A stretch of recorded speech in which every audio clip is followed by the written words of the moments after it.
ভদ্ৰভাৱে যেতিয়া জিকি আছো তেতিয়া মই অভদ্ৰ ব্যৱহাৰ প্ৰয়োজনে নাই।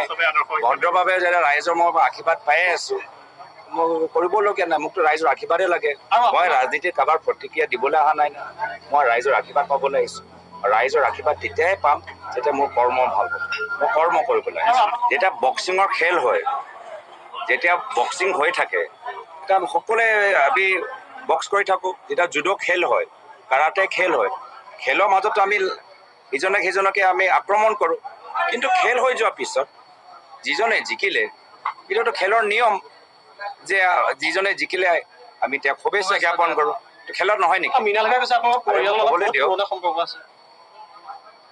তো সেইকাৰণে যেতিয়া আমি ৰাজনীতিও এটা খেলটো, সেইটো আমি কাকো ব্যক্তিগতভাৱে বেয়া পোৱা নাই। খেল হৈ গ'ল, নিৰ্বাচন হৈ গ'ল।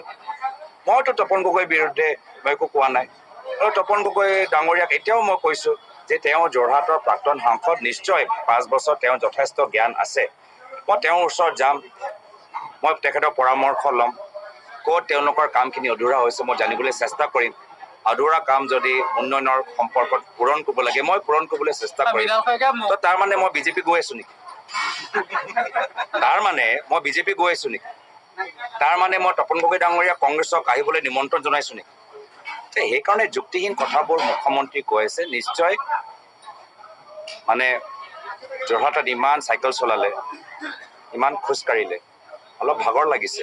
দাদা মৃণাল শইকীয়াই এটা কথা কৈছে, মুকলিকে কৈছে যে যোৰহাটত বহুত টকা পইচা একদম পানী গতিত খৰচ কৰিলে। আচলতে এইটোতো মাজুলী গ'লে গম পাই যাব। নামঘৰে 5,000 টকা পেলোৱা নাই নেকি? মাজুলী সত্ৰপীঠ মাজুলীত বিজেপি দলে এজন গেট চলোৱা মানুহক পঠাই পইচাই দি মানুহৰ ভোট কিনিবলৈ নেতৃত্ব দিছে।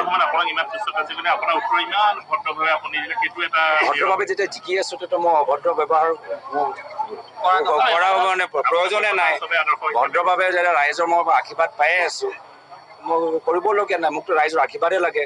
মই ৰাজনীতিত কাৰোবাৰ প্ৰতিক্ৰিয়া দিবলৈ অহা নাই। মই ৰাইজৰ আশীৰ্বাদ পাবলৈ আহিছো।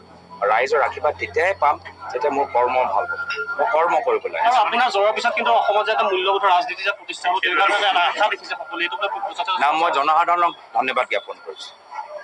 জনসাধাৰণে যদি বিচাৰিলেহেঁতেন টকা পইচা লোভত তেওঁলোকে আমাৰ পৰা আঁতৰি যাব পাৰিলেহেঁতেন।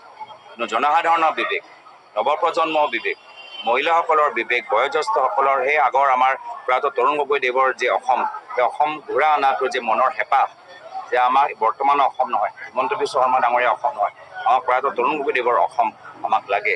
এই যে মনৰ হেঁপাহ, তাৰ কাৰণেহে আজি আমাৰ জয়লাভ। বিজেপিৰ বিধায়ক মৃণাল শইকীয়াৰ শেহতীয়া মন্তব্যক লৈ এনেদৰে প্ৰতিক্ৰিয়া প্ৰকাশ কৰে Gaurav Gogoi. News desk report, দৈনিক অসম।